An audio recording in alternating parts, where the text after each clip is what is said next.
Welcome to Archives Portal Europe. In this tutorial, we're diving into the Metadata Exchange Agreement, or MEA, which is the document that any archival institution wanting to become a content provider for our portal needs to sign.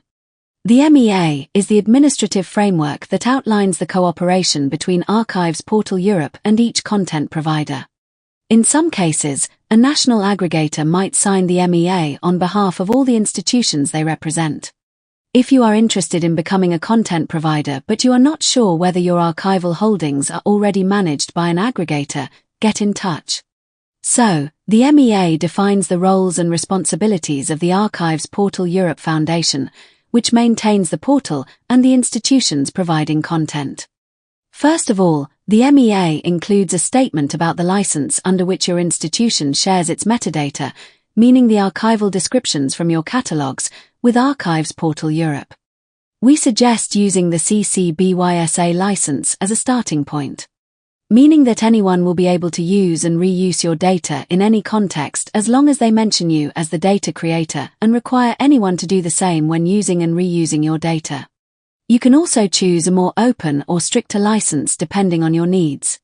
Remember, the MEA only refers to the license for the metadata, the archival descriptions, as the name says. Generally, these are considered public information, so an open licensing mode. When selecting a license for your metadata, make sure to follow your country's legislation or align with your institution's data sharing policy. The country manager of your country can help you figure that out. Again, if in doubt, get in touch. The second thing that the MEA clarifies is the licensing of the digital objects. The first step is to determine whether copyright applies. This depends on the type of record, its original publication or creation date, and other factors like the creator's birth and death dates. Again, national copyright laws will guide you here, as definitions and periods can vary between countries. Remember though, APE does not hold digital objects, apart from a small selection used for the website and for the highlights section.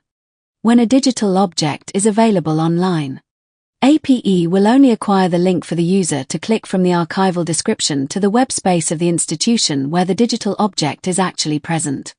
And this is it really. Understanding and signing the MEA, you join the largest network of European archives, allowing researchers worldwide to access your collections.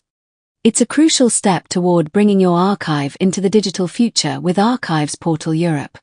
The link to read the text of the MEA is in the video description, together with our content. Please remember to subscribe to our newsletter to stay up to date with APE.